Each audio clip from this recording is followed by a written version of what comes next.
Supposed to be worse up there. Good afternoon, welcome. Thank you for joining us. This is the Marion City Council work session for Tuesday, March 4th, 2025. First item on the agenda this evening is a presentation on the annual audit. Thank you, Your Honor. I will invite our partner Jennifer Decker to come up, but before I let her speak, I just want to take a moment to acknowledge the fact that Hogan Hansen has been doing our audits since fiscal year 2007.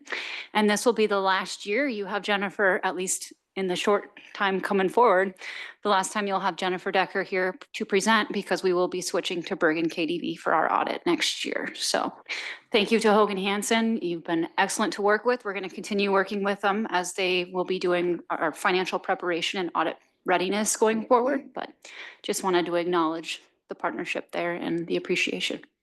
Thank you. Welcome back, Jennifer. Yes, thank you all. So good afternoon, Mayor, members of the City Council. Like Leanne mentioned, my name is Jennifer Decker. I'm with the firm of Hogan Hansen. I wanted to thank you all for allowing us the opportunity to perform the city's audit this year. And I'd like to thank Leanne as well as the city staff for their assistance in completing our audit. Hogan Hansen issued an unmodified opinion for the year ended June 30, 2024, and overall the city is in financially good condition. I'm not going to read you every page of that really large audit report in front of you, so I'll just cover some of those highlights from the audit. The audit presents the financial statements of the city on the accrual basis of accounting, which is different than the cash basis of accounting that is used by the city throughout the year. The city's total governmental fund balances increased by approximately $26.6 million. And general obligation debt decreased by $660,000, excluding your bond issuance premiums. As of June 30th, 2024, the general fund, which is the chief operating fund of the city, had a fund balance of $19.6 million, and total expenditures for the general fund were approximately $30 million. The city's total business type activities net position increased approximately $10.4 million. I will share some financial highlights which were available in the press release that went out regarding the audit. The revenue for the year was $92.7 million for the year ended June 30, a 20.2% increase from the prior year. Revenue includes $34.9 million in property tax and tax increment financing, $7.2 million in local option sales tax, $8.8 in other city tax and special assessments, $16.3 million for charges for services, $1.1 million for operating grants and contributions, and $18.3 for capital grants and contributions, and approximately $5 million from unrestricted investment earnings. You also had expenses for city operations totaling $55.8 million, or a 1.3% decrease from the prior year. Expenses primarily are in public safety at $18 million, $8.6 million for culture and rec, and $7 million for public works. Expenses for business type activities totaled $11.4 million. The city's financial statements also include data of the component units, which are the Marion Water Department, the Friends of the Marion Library, the Marion Public Library Foundation, and Marion Parks and Rec Foundation, as well as the Marion Firefighters Association. During our audit, we are required to report any internal control deficiencies. On pages 77 and 78 of the report, we have summarized our findings. We have two material weaknesses in regards to segregation of duties and financial statement preparation, which we should be able to wrap that one up for the year ended June 30, 2024, don't you think, Leanne? So those are also comments as are the same as prior years. We're also required to summarize any other findings related to statutory reporting. These are also found on pages 78 and 79 of your report. And I'm just going to go through the list here. Disbursements did not exceed the amounts in the certified budget. We noted no expenditures which did not appear to meet public purpose. No expenditures of city money for travel expenses of spouses of city officials or employees were noted. There were no business transactions noted between the city and city officials or employees. There were no transactions noted between the city officials, or city employees, any restricted donors in compliance with Chapter 68B of the Code of Iowa. Your surety bond coverage is in accordance with statutory provisions. There were no transactions noted that we believe should have been approved in the council minutes, but were not. We noted no instances of noncompliance with the deposit and investment provisions of Chapters 12B and 12C. No instances of noncompliance with the provisions of sewer and solid waste revenue bonds were noted. Your annual urban renewal report was properly approved and certified to the Iowa Department of Management before December 1st. The city completed and filed its June 30, 2024 annual financial report by December 1st as required. And if there are any residents interested in reviewing a full copy of the audit, they can obtain one from the finance department, or they are also available on the Iowa State Auditor's website.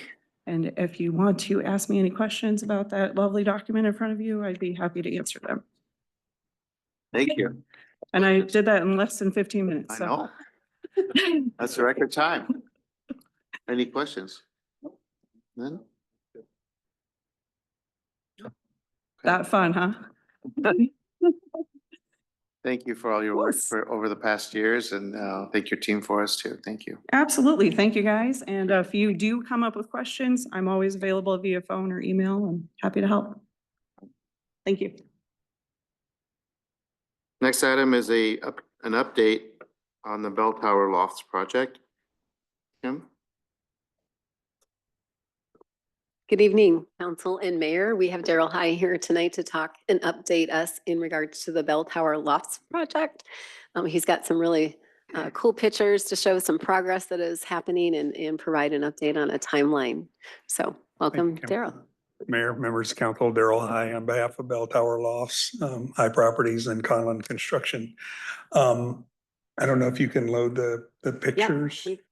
You got the buttons right here. Oh, What's that? The right arrow? Okay. you got it.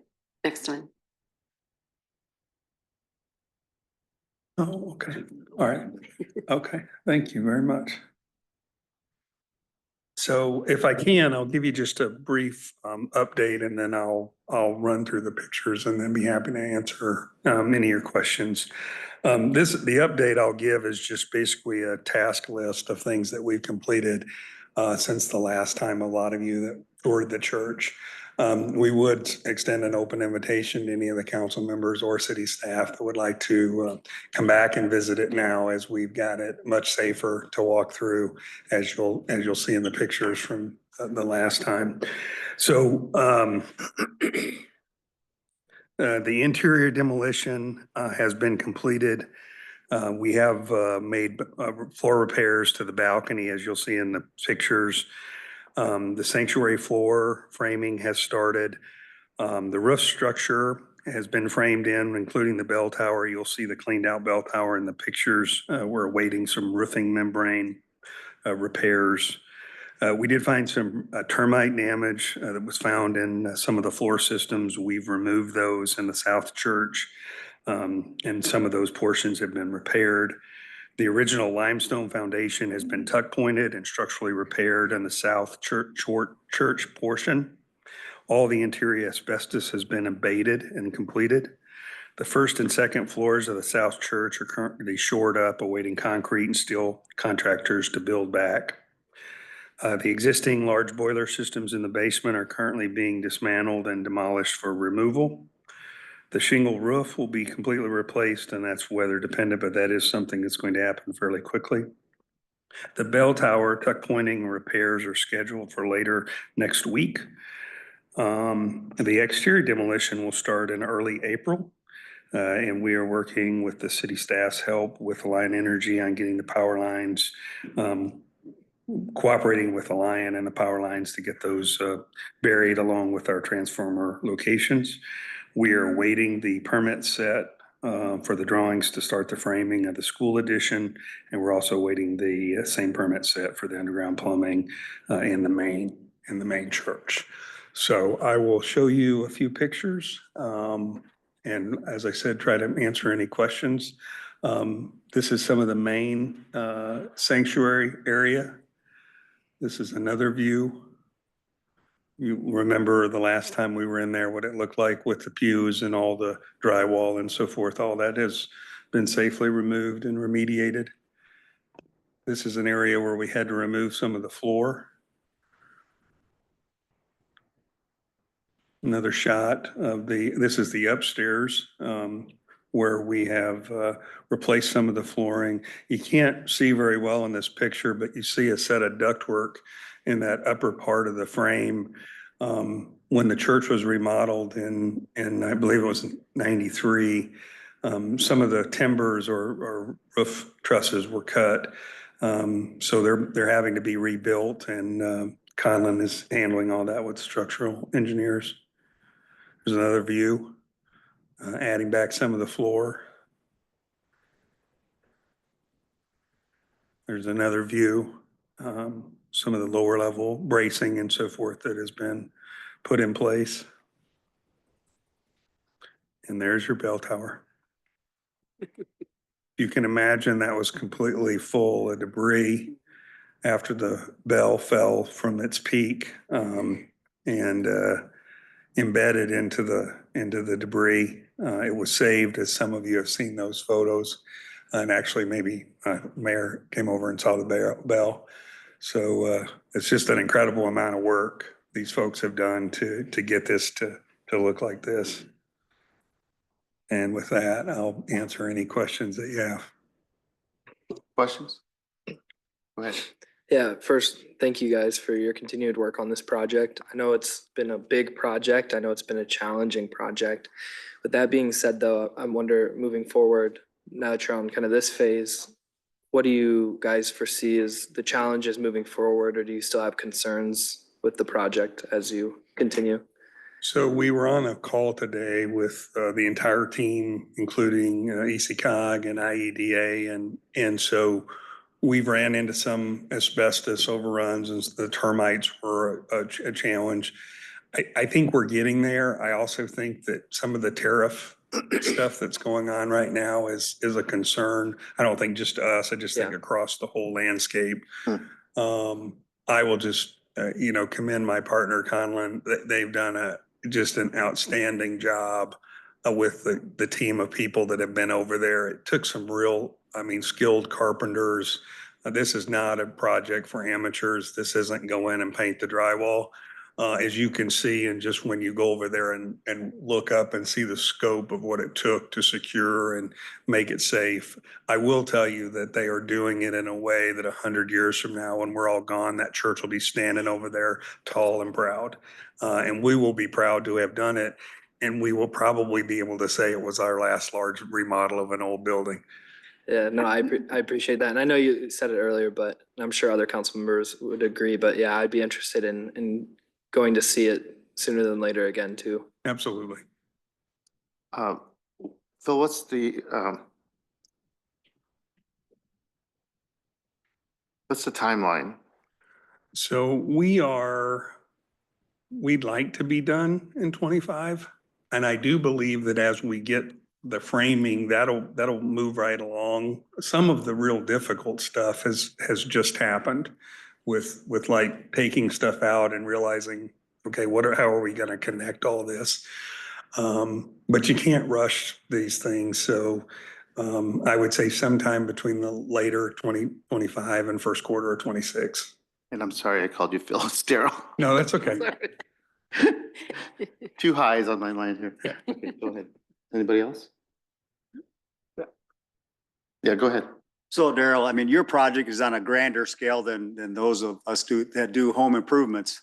Because a home improvement project, we think is going to be 2 hours and it takes 6 or 8 hours because you always have surprises. So I know you ran into those. But back in further down the agenda in section E2 or agenda item E2, it was making a reference to the bell. Mm-hmm. So have you did I read that correctly, that your home for the bell now will be in the new building, in the Lofts building versus somewhere else, or have you made a final decision? So in the original drawings, the bell was shown in the church. Yeah. I think the consensus of the bell now is the bell will be put out on display in the alley. And the Okay. idea that has gained some traction is for it to be a wishing well for the children. And that we'll mount it and have water and have it be Okay. and well, that's an idea. The other idea is to make it so that you could still ring it, because it does really sound cool. But either way, the idea is that it'll be mounted for the public to see Okay. in the alleyway with a plaque that talks about the church and its history in the city of Marion. Yeah, I think that'll be a good item to have on display. Yeah. Representative of what has happened over all the years, because that was a kind of a monumental piece to finally dig out. Absolutely. Okay, thanks for all your work. And still no plans for the tower? It's just going to be closed off, or?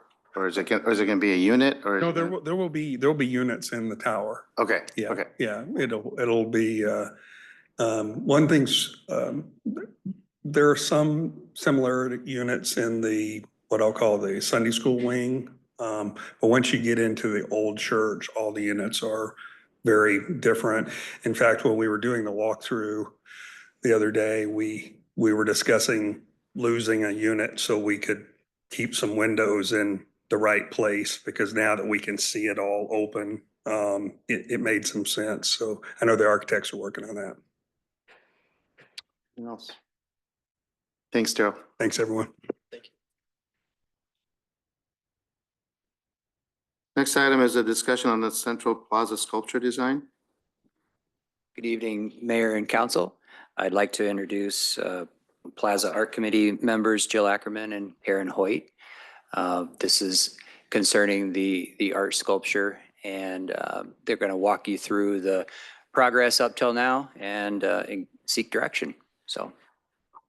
Hey, well, thank you for having us. Erin and I have been serving on the Central Plaza Sculpture Committee, and the image that you see on this slide is the original proposal and the vision as we were making selections of which artists we would like to work with.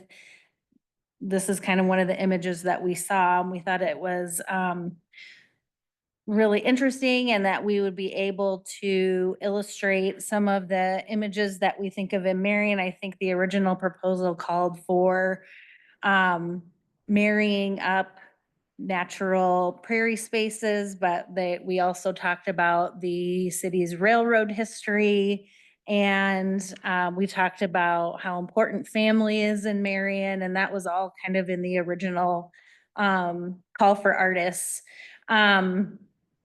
Originally, I think when we were looking, the artists are from California. And one of the artists actually is originally from Australia, and they really don't have any idea of like what Iowa natural prairie looks like. And so they came up with a rendering and brought it back to our team, and it still wasn't really resonating with the committee. Still had some fish on there. They had taken off the railroad. I don't know if this is an example of kind of this was actually the original proposal that they brought back with the railroad. The next one that they came back with was a little bit more ornate again, but it removed the railroad, still had the fish, and we sat around, and I think we tried to talk ourselves into accepting what the artist had brought forward. And then I think the committee was talking, and we just said it's still not right. And this is, as you all know, it's going to be right on 7th Avenue in a highly prominent area of our community, probably receiving the most traffic for any of the art sculptures that we have in our community. And so we decided to ask Seth if we could go back one more time and talk to the artists about really incorporating prairie flowers. The ones that you see on this rendering are much smaller. They weren't to scale. They weren't quite right. So we had a call with the artist, and I think they were a little annoyed with us at first. But then they started talking to Karen and understood that she was an artist and asked her to collaborate with them, and if she could help them get the scale of the prairie flowers correct. Did you bring some of your drawings? Well, I can show you. What you're looking at, though, is a rendition of the design in white, because what we were expecting was that trying to eliminate graffiti, the threat of graffiti was a big deal. And so the sculpture was planned to be close to black, which we weren't crazy about. But we realized that it might suffer from graffiti. But then we looked around and came up with different alternatives for materials. And I think that's what led us then away from some of the engraved or laser cut images that are seen on every image that they've sent us. We thought at first that there might be some internal lighting, so that light showing through the laser cut imagery would be pretty cool at night. But then we realized that there wasn't going to be any internal lighting. It was all going to be above and around the sculpture. So things were kind of in flux and kept changing. So I do have some renderings that the artist asked me to do. I thought, well, I'll just do, 3 or 4 because that's what they seem to want. But I ended up doing like 16 different prairie plants. I have them growing in my backyard. We planted them in 2010, so I know what they look like. I love them so much, and they range in height from 3 inches to 8 feet. So we got help from Darren in the engineering department, Darren Andreessen, as well as Doreen Zumwalt, who helped scan all of my ink and brush images. And then they made them into a vector format so that the artist could take a small drawing that I made that was only 17 inches high and make it 8 feet high. So it's been a challenge to try and figure out what to wrap around this sculpture to make it of our place. So it really looks like Iowa, and it would be educational as well. In the end, though, things just kept evolving, and the worry about graffiti kind of went away when Seth said, well, if we have graffiti, it would be a surprise because we have cameras all over the place, but we can prosecute. And so we weren't so worried about having a black sculpture. We could open it up to other materials. And so we were really excited about the possibility of having stainless steel, mirrored stainless steel, like the Bean in Chicago, which maybe many of you have seen. So that is the direction we're going. And with that beautiful surface, we didn't feel like it would be appropriate to cut into it with laser cut images. What Jill's showing you here are other examples by these artists from LA who are very experienced and have just an amazing website. I'm sure there's probably, are there more? Because I don't no, I think so, guess no. not. But I think after Karen did her drawings, she tried and tried and tried to get them onto this image, onto this form, and they just wouldn't work. They didn't want to go. Our prairie plants, the ones that are 8 feet tall, that would look really dramatic on that sculpture, they're reaching for the sun, they grow straight up. And to try and wrap them around a circular form or inside the form, it just didn't feel right. And I thought it just seems a shame to cut into that mirrored stainless steel. I mean, I think it is beautiful and extremely elegant in itself. None of these images that you see here have, anything cut into them. I don't think ours needs it either. So quite honestly, I'm happy to have done that work. It was fun, but it just wasn't meant to be on this sculpture. That's how I feel.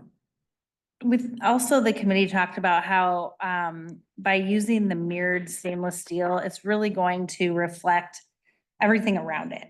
So in the summertime, there'll be lots of color. It'll reflect a lot of the colored lights that you see in some of the festival lighting uptown. It'll reflect the Christmas lights in the wintertime. And the circular shape of it is so cool. It's like an infinity loop. Because the park's always been part of our community, and we hope it always will be part of the community. And it's also a nice reflection of the ice loop. So we're really in love with the shape, and we feel like at the end of the day, less is more. And so that's how we've kind of ended up on this shape, but with the mirrored finish and no cutouts. I think when visitors come and check it out, they're going to see themselves in it. And I think that's really important. So it feels of our place because those are our people and our visitors. I think when they're driving by on 7th Avenue and they notice the sculpture, they're going to be very curious, as we originally hoped that would happen, and that they'll pull in and take a closer look. I think this is a really good example of how these committees should work. So we all get together, we start with one concept, we work the process.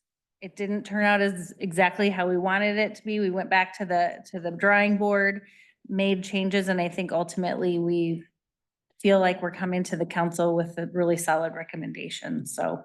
We wanted this to be interactive, and it is going to be interactive in a big way. Kudos to the Parks Department too for letting us go back and get some additional time with the artists.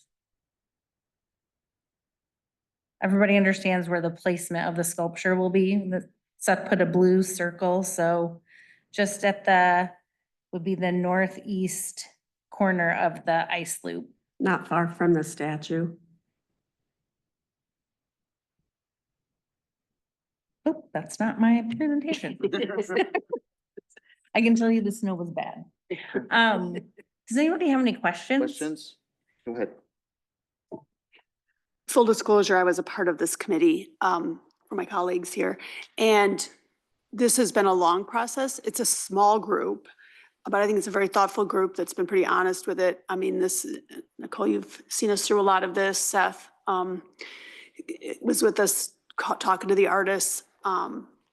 You know, this would, if you remember, we actually went out on a bid for only local Midwest artists, decided that was limiting.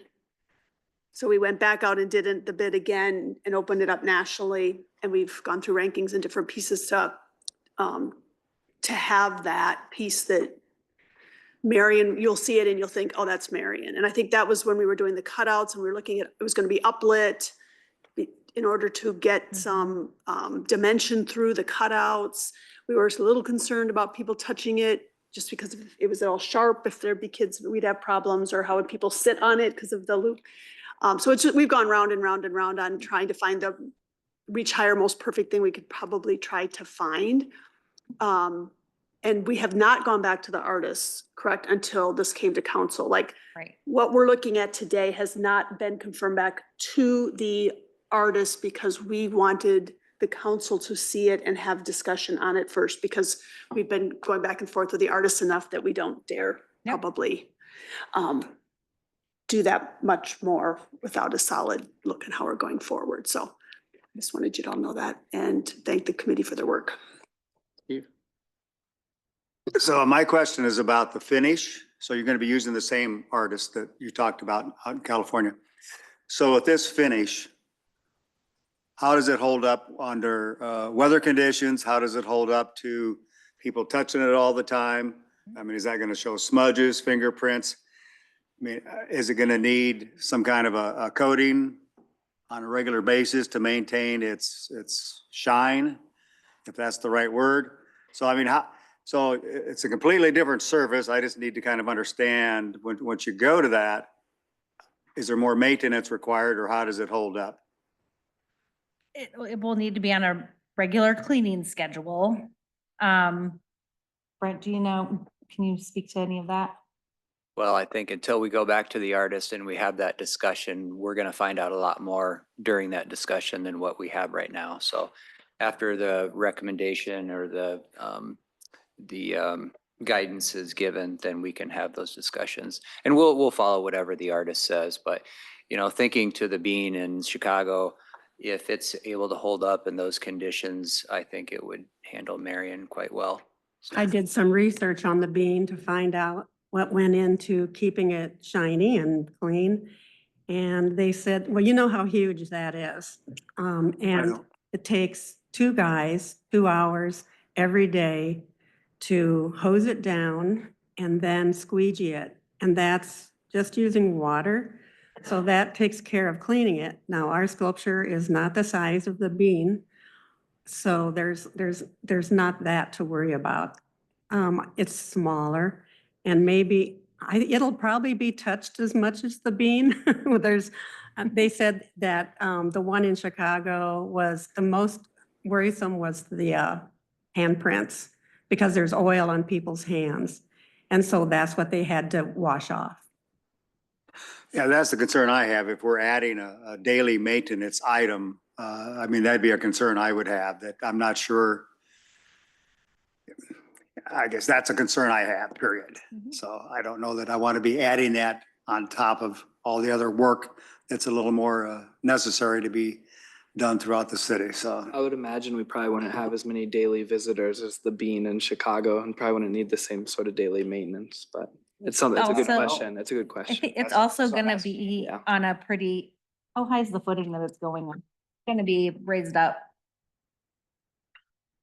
2 feet, 3 Yeah, feet? it's only about 2 feet high. So it's going to be right there where people can touch it. So we'll have to have those discussions to see Well, what we kind of do want it maintenance to they be they interactive. recommend. And I think there'll be some plantings around it. It is in that dirt area. So there'll be some kind of flowers or something around it. Seth has been part of these conversations, and I don't think not that he's like volunteering his team, but he reassured us that they were not concerned with having to do and deal with the maintenance and any wiping down of that on a daily basis. Because through the entire process, that's been a conversation with the parks department, because either does it get dusty? Is it going to show, how are we going to handle we were gonna have to wipe it down anyway because of the oils on that could have impacted the materials we were using in some of the other options. And he's kind of been right with us on, because we're very sensitive to not creating more work for people. We already understand with the ice loop going on and the facility, there's a lot to happen, but I'm just trusting his response that they would, unless I misheard him, but you two can correct me if you heard something different. No? Because I have would like some clarification. So the design or the shape of the sculpture is still the same. It's Yeah. that, but then in the In that shiny, Yep. yes, okay, so tell me, I mean, like in the center picture, you can see the sun beating down on it. Mhm. Is there any worry about sunny day reflecting and someone driving by into their eyes, or is someone living above on Seventh Ave, it's gonna be a beam right in there in their house? I mean, is that what that type of material does? Good question. I've never been to the Not an Bean. I don't go to engineer, I don't Chicago. know. I mean, We stay did out of talk that about town. that. But Yeah, I can't really speak to that because I don't know. I can imagine just like you all could, but I just don't know what that would look like. That would be my concern is if, Well, and if it's lit at night, we can always adjust the direction of the lights. sure, the sunlight, the sunshine, the direct light from the sun is what Mhm. I question, I guess. there's gonna be there's a big hole in the middle of it, so. Yeah. And it's got a pretty good setback.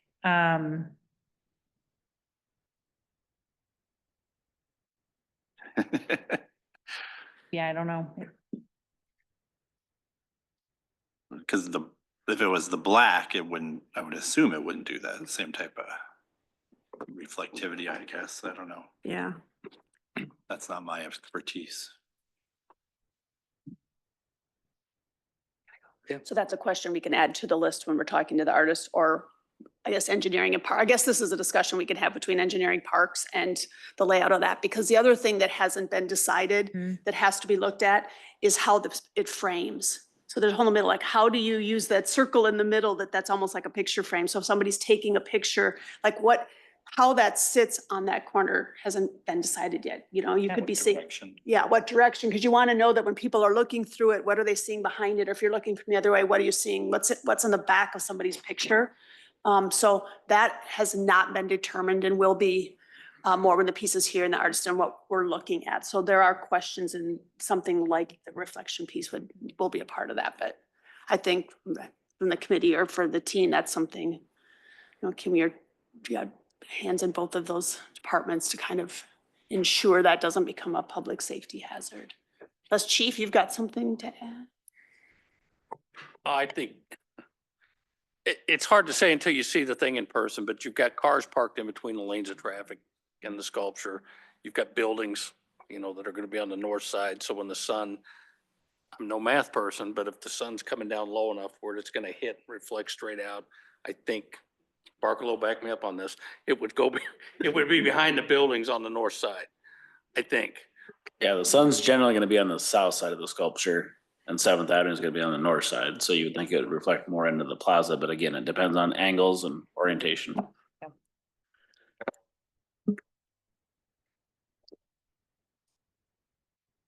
Anyone else? Is anyone opposed to this direction? Or have strong feelings in opposition? Yeah, I'm not opposed, it's just concerned about what I brought up. Are you concerned mostly about the light? Yeah, just, Okay, yeah, I mean, I think it looks, I think it looked cool, okay. but I guess that would be my concern. So they need direction to proceed or not proceed. What's the general feeling? Proceed. Proceed? Okay, I think we have a majority, so. You okay? Oh, with that? Okay, Hey, Thank thanks, you. everybody. thank you. Thanks. Next item is a presentation on the recent snow event.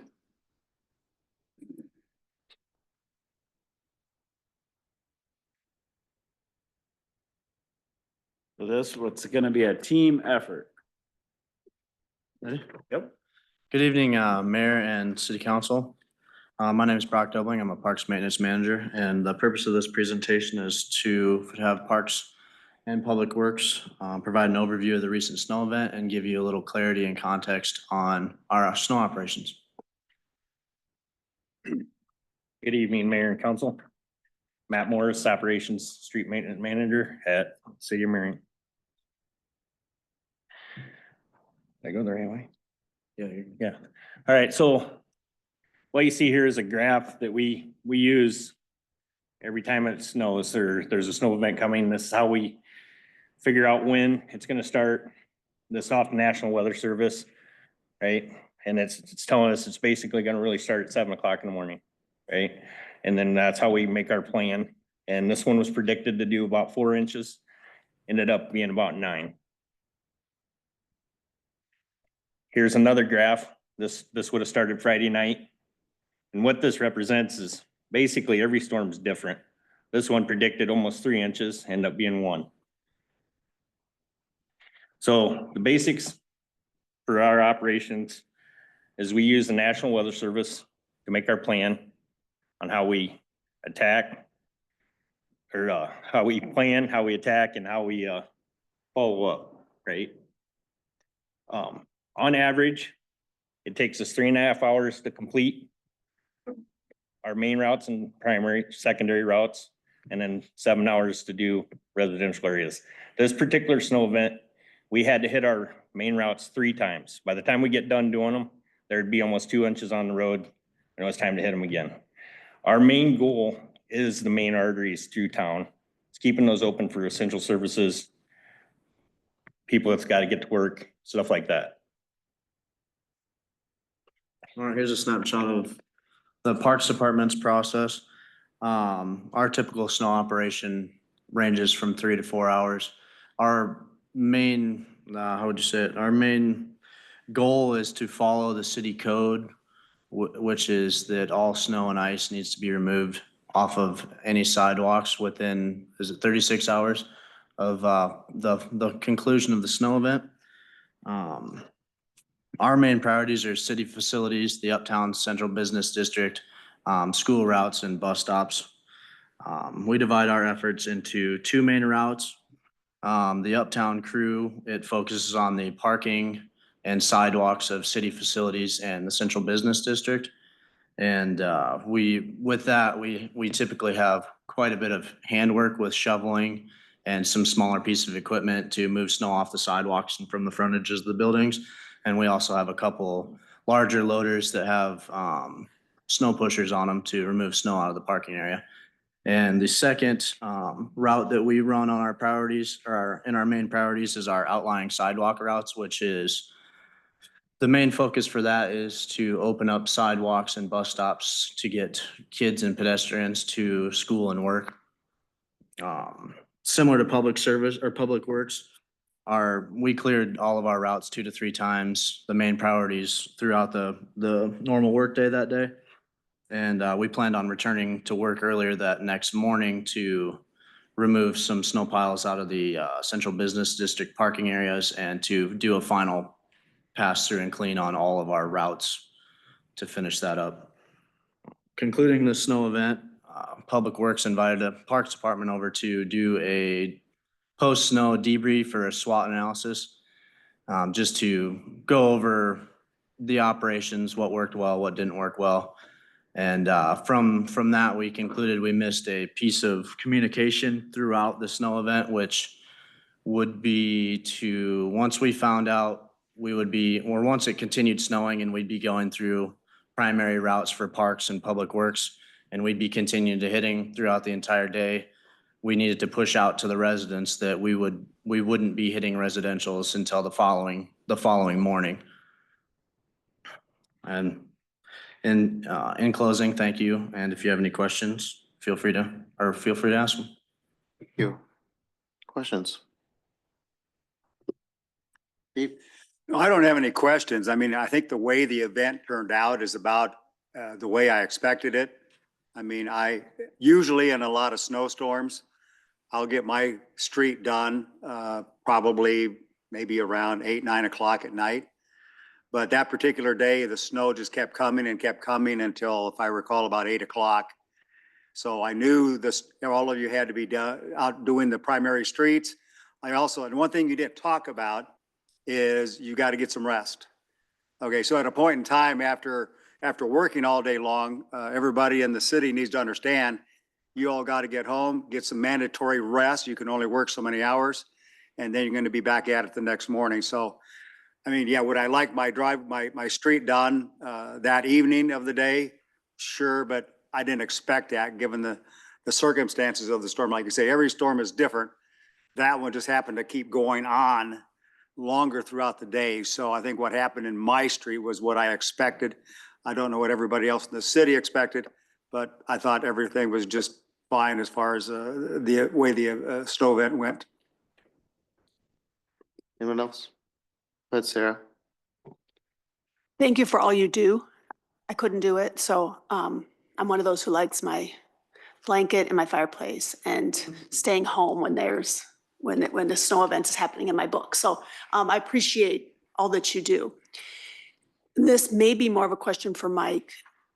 I guess I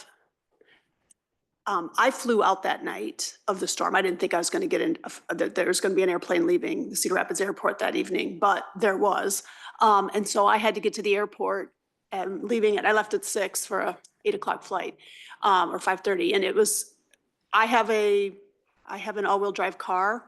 I could get off my street barely. I'd already, used the snowblower a couple times. So I have a little bit of concern that, and maybe we haven't had enough big snow events recently that we all kind of forget in the community the policy and how long it takes, because last year we had probably like 2 weeks, maybe a week of those big snows that happened. And this year it was the one that just happened.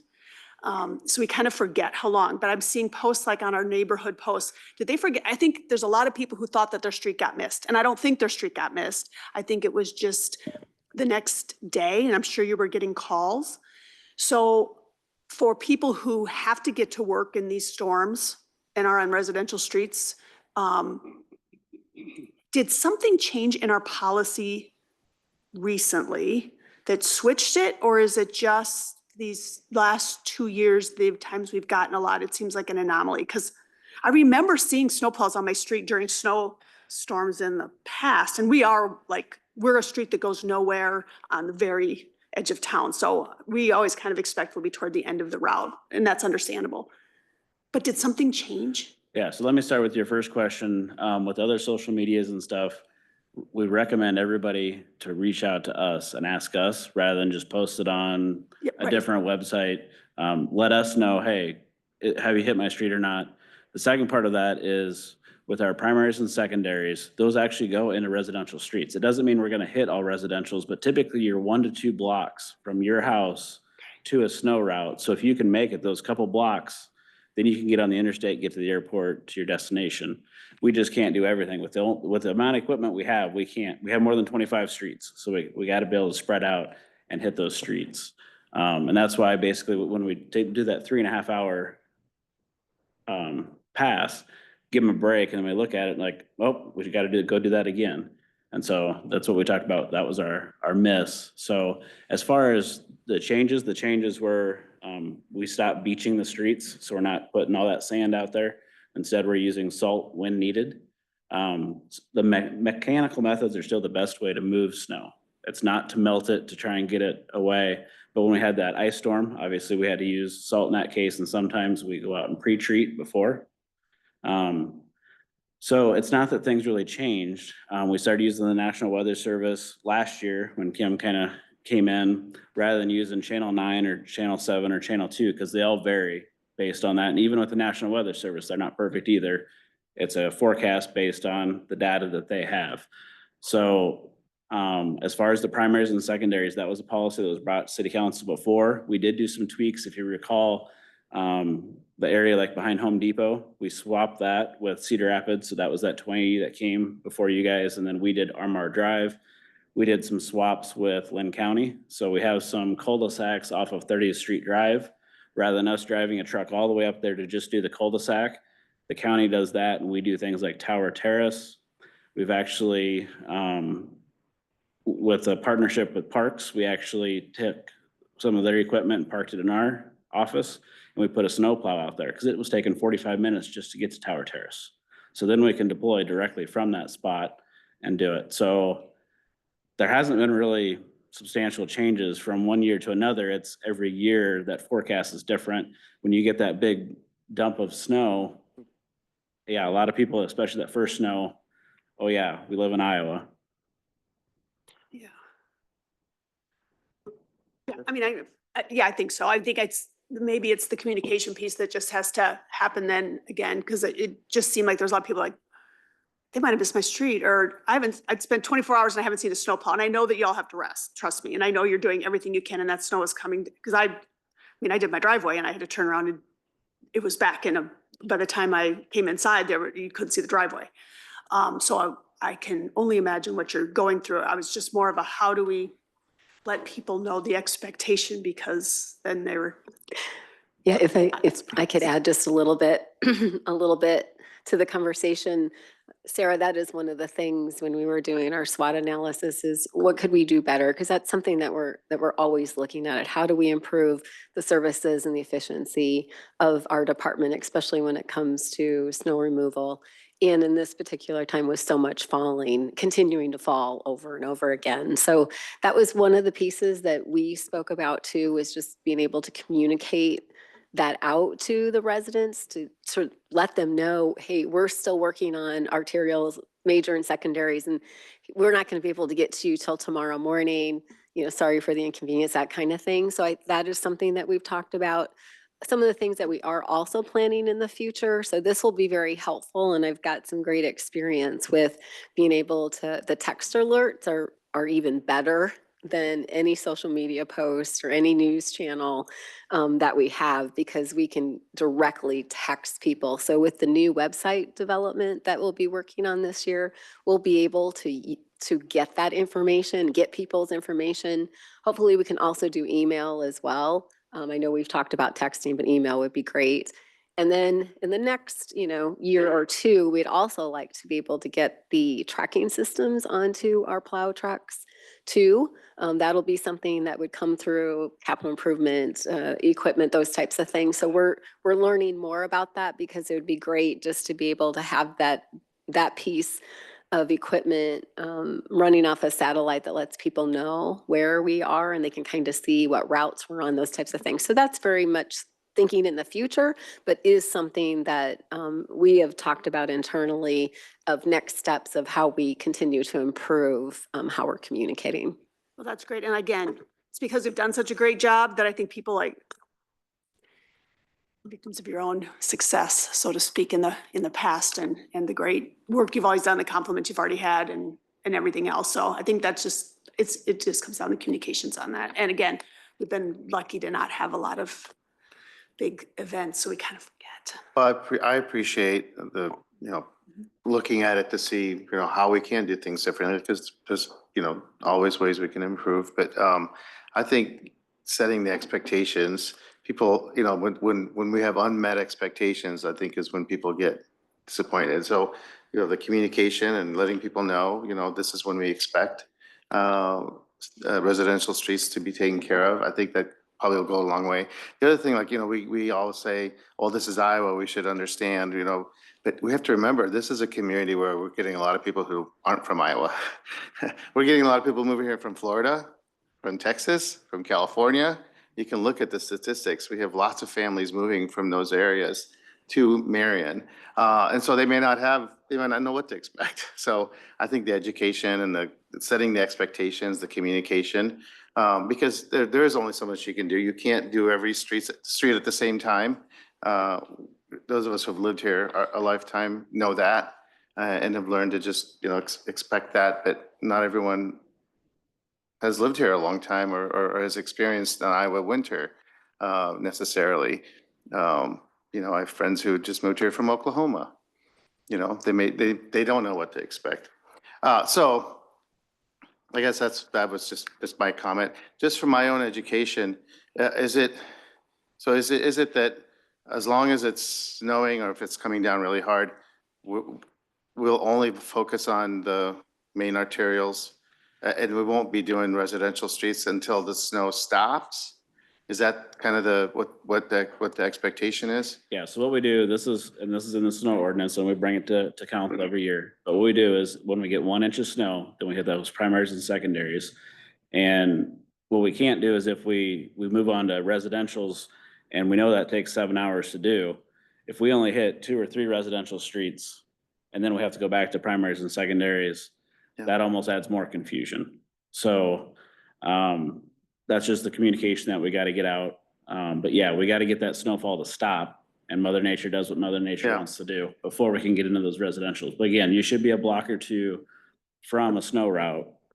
Those are very simple things to communicate to people. I think, as long as it's snowing hard, we're going to be doing the main thoroughfares, and when the snow stops, we'll get to the residential streets. That's a pretty simple thing to communicate. So we should be able to do that and set the expectations, and, everyone knows what to expect.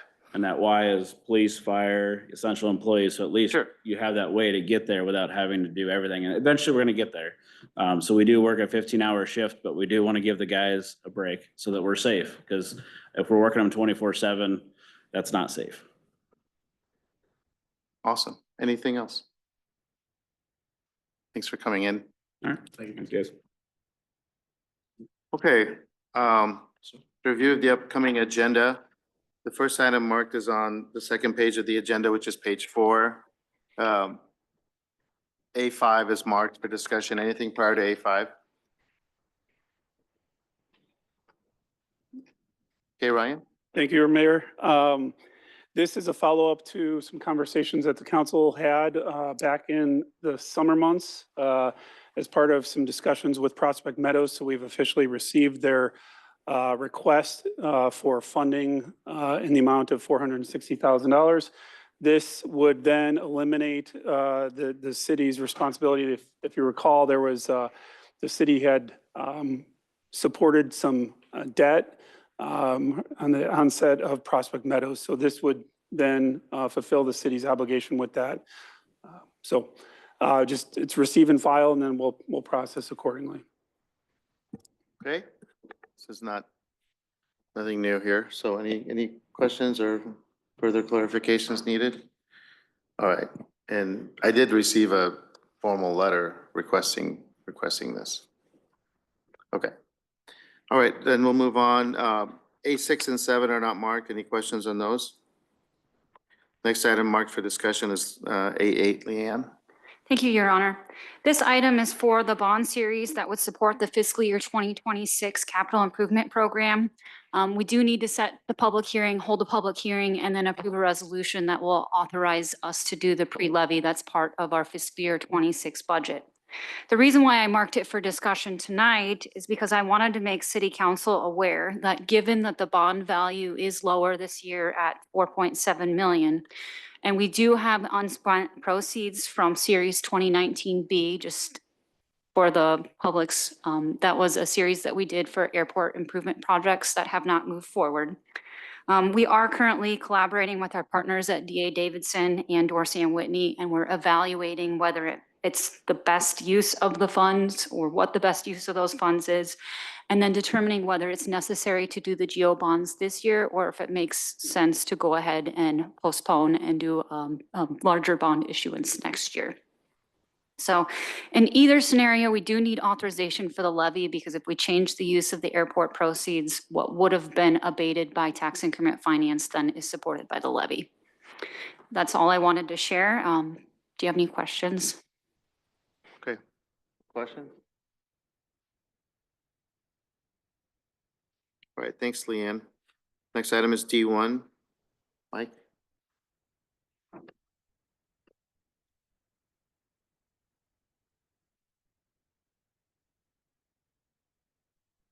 So I did want to take a quick moment just to introduce you to one of our new employees. She's on week 3. This is Tara Walker. Welcome. She is our new Deputy Public Works Director.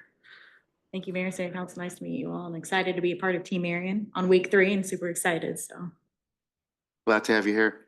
thank you. All right, so I started this item just because it's a little bit of a different one in case there was questions.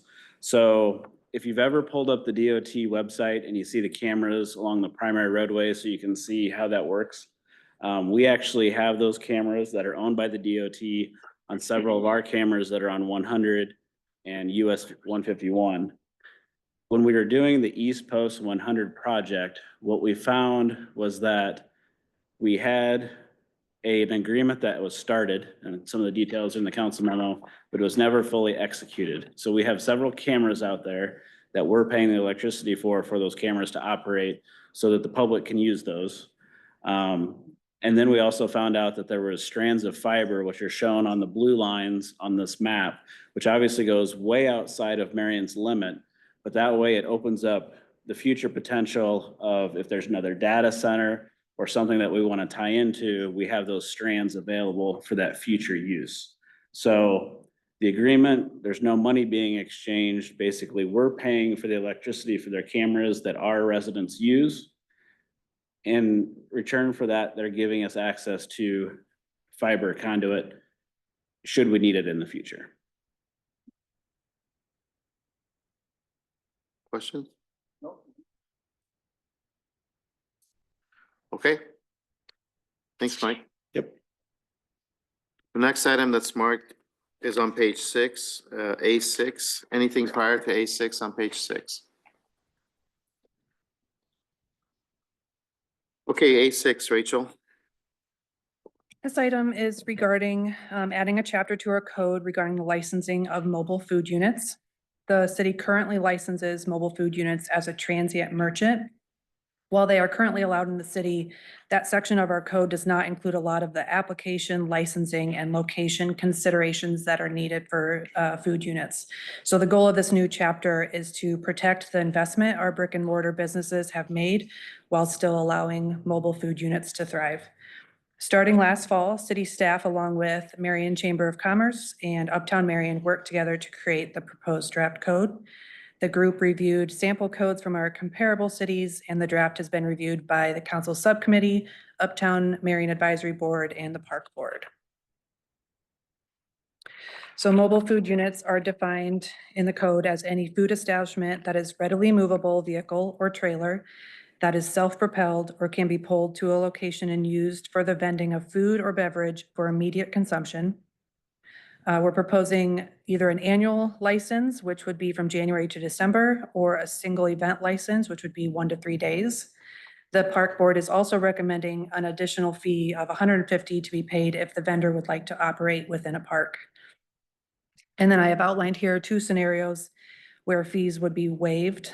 The first is for a unit temporarily operating on the property where their brick and mortar business is operating. And the other is if a unit is requesting a single event license and is a vendor at an approved event. Here's a list of just a few of the requirements that are part of the application process. Most important to mention is that all vendors would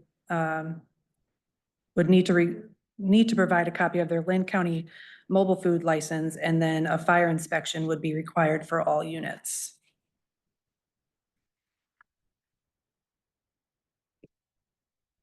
Here are just a few of the location requirements that are included in our code. A common concern was how far a vendor can operate from an approved event. So we have included that they cannot operate within 2 blocks of an event, and this matches Cedar Rapids code. Another concern was where mobile food units could operate within Uptown Marion.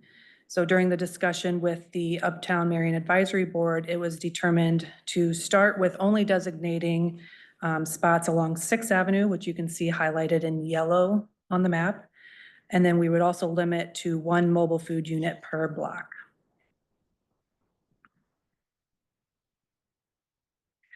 And then another location requirement was regarding operations within city parks. This would be allowed if they pay that additional fee mentioned earlier and get approval from the park board. It will also be allowed in designated parks that you can see here. So if approved, we would seek approval of the fees during our next update of the schedule of fees, which would come forward on April 3rd. And then we will work with chamber and event organizers to communicate the new requirements. So I'm happy to answer any questions. Questions? Go ahead, Sarah. Did I miss this in here? How does it work with private property, food trucks on private property? So a vendor would have to get property owner permission, and there's a permission or a consent form within the application packet. So they would still have to be licensed as a vendor. So if a business says, we're having a celebration and I want to bring in a food truck to our parking lot, or we're having a whatever event that's part of their company, are they then limited with how many food trucks they can have? Or they can, as long as they have people willing to fill out that license, they can, as long as it's on their private property. There would be location requirements as far as not taking up the required parking spaces. There's some other locations about how far from a building or fire hydrant, stuff like that. But as long as they're licensed, they would be able to do that. Or if the business had their own parking lot. But they would, if the business has their own parking lot, I don't know where they would be, but they're close to an existing restaurant, would they be prohibited? As long as they're within that, I believe the distance was 100 feet from a permanent restaurant and met all the other requirements of the code. So this did come up when we talked at the advisory board, because there are private lots in the Uptown, but nobody shared concern that they would be free to operate within those lots, even though they're not that designated area. Anyone else? Oh, Will, go ahead. The fee for the parks, that was $150. Is that so that's on top of the permit? Correct. And is that for the whole year, or is that It would be the whole year. for a whole year? So that'd be $400 for parks and Correct. permit, and if you want to be in a park, okay. And then I guess it kind of got answered. I brought this up before, so or maybe it was at the advisory committee. So if a brick and mortar store, and I'm just gonna say one, just let's say Mix Sushi, invited a friend who has a truck to sit in front of their building and do a collaboration together, they would not be allowed to, correct? That is my understanding, because it's not a designated Because it's within location 100 on that feet. street. Right, Because in Uptown, it's just on 6th Avenue. Correct. yeah. They could possibly apply for a hold harmless with that specific, and we get specific approval for that area, but Yeah. So they would have to, so if they did hold harmless, and potentially they could Possibly. do it. Okay. Okay, thank you. And this still allows for like for a food truck to go like to a neighborhood party or something like Yep. that? And, because I know that certain neighborhoods will have a food truck come. So vendors can choose that single event license or an annual license. Yeah. And the plan is to have those listed on our website. So anybody wanting a block party could see who is licensed and could They contact be them. parked from on the there. city street. Yep. And, okay. They currently get hold harmless for that, to block the street. Yeah. So it would be included in that. Well, I'm supportive. I always have had a little apprehension about food trucks because of the risk of competing with brick and mortar food vendors who are paying real estate tax and paying high rents and have a different, it's not a fair playing field. So my concern is always that we're not disadvantaging the fixed brick and mortar restaurants. Because I think, as a general idea, it sounds really great because we all go to big cities and we see the food trucks everywhere and we think, oh gosh, this is awesome. We need to have that.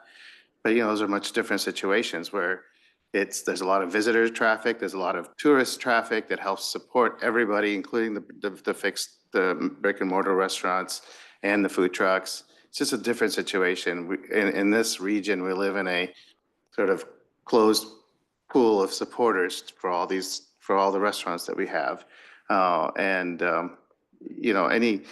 Any little bit of competition could really impact them.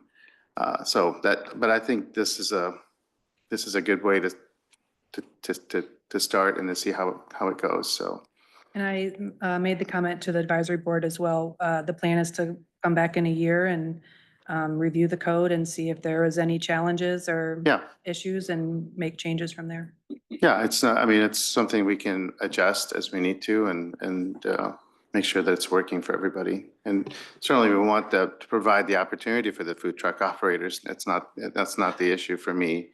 It's making sure that it's fair to the people who are investing in a fixed location and putting a lot of money in building it out. And, we know that those cost a lot of money and paying real estate tax and paying lease rates and all of that. So, okay, go ahead. Back me up with another one. What's the plan to get the word out to the food truck owners? Like if it's a restaurant here in town that has a food truck, we gonna send them a letter? So Are we would communicate directly with those that are currently licensed as a transient merchant, and then we would work with chamber and event organizers and spread the word of our new regulations. Gotcha. Okay. Anyone else? Appreciate all the work that went into this. Thank you. Thanks.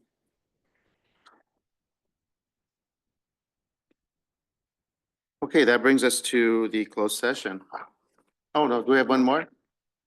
Sorry, we have D6. One more that I need to. bore you Anything with. prior to D6 that hasn't been discussed that needs to be discussed? Okay. Okay, Mike. so a little background on this. What we were finding when we were talking about no parking and TAC is right now in the code, it simply just states no parking within an intersection or within 10 feet of an intersection of any street or alley. So when I look at a typical street, I think that interpretation is a little too vague. And so we're having an issue of where in this picture is the intersection. And so when we talked about it from the police department, some of them thought this point right here was the start of the intersection. And so if it's 10 feet from there, typically this is a 20-foot radii. And so if that's 5 foot, that means they could park in front of that ramp if that ramp wasn't there. There's also a separate one that says no blocking the sidewalk. So every intersection is a little bit different. If we have a collector or a wider street, that's a bigger radii. And so we got to figure out how we can get that so that the cars are parking farther up here so that if a fire apparatus, a garbage truck, a snow plow can make this corner without having to come in here and put a no parking from here to corner at every single street in our city. So what we looked at as part of that conversation is add the measurement from the end of radius or EOR. You guys like my acronyms. So again, just talking originally, we thought A was likely the candidate that most people thought we were talking about, how it was written today. And so 10 foot of that puts you still within the radii of that corner. And so if we said from the EOR, which is the point where the straight line of the street actually starts to curve, that's why it's called the end of radius or the beginning of curve. If we said 10 foot from there, you couldn't park, which typically if you have a stop sign on the other side, it would be about in line with the stop sign. And that way we're getting the car farther back so that we can make that turn. Obviously, this is gonna take some education that we'll have to put out there. We're not gonna go out and just cite tickets either. It's gonna be a learning curve, but that way we can get those bigger equipment through those intersections down that straightaway.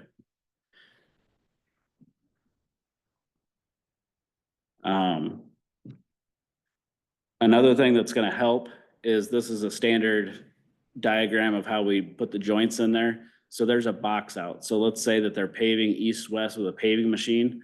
They're actually gonna put a box out where you see that hatch. And so that box out is gonna help the PD and the general public understand where that line is of where that 10 foot starts.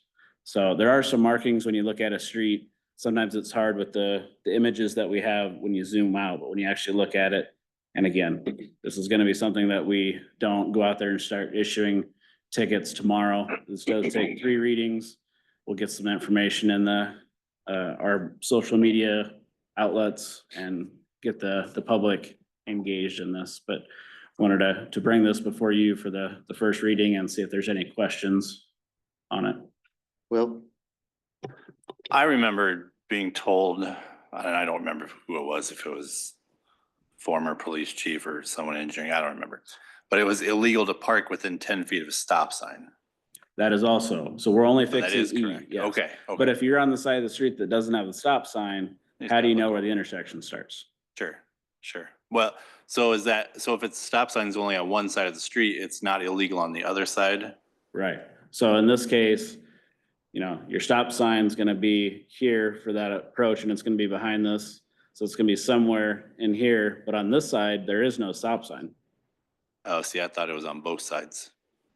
No, you don't put stop sign on both sides. I know, I don't mean the stop sign on both sides. I mean, the law was for It both automatically sides. applies to the other side. Correct, that's what I interpreted. Well, it is now. It is now. So this would change it to basically that. Yeah, basically line it up with the stop sign. So that is the rule. Make it clear so that if there's a citation written, we have it more clear in the code because it's a little ambiguous. Great, because we have that problem at the end of my street all the time. Anyone else? Okay, thanks, Mike. Now we have the closed session. Mayor, I move to adjourn to closed session regarding real estate transactions as permitted under section 21.51J of the Code of Iowa. Second. Moved and seconded to adjourn to closed session regarding real estate transactions. May we have the legal counsel statement, please? Thank you, Your Honor. I have reviewed the proposed subject matter for the closed session and find the same to be appropriate under Iowa Code, section 21.51J. Any discussion before we vote? Roll call, please. Mr. Jensen? Yes. Mr. Miskman? Yes. Mayor Abelotzli? Yes. Ms. Menzer? Yes. Mr. Brandt? Yes. Mr. Sternad? Yes. Thank you. Thanks for joining us. We're now adjourned to closed session.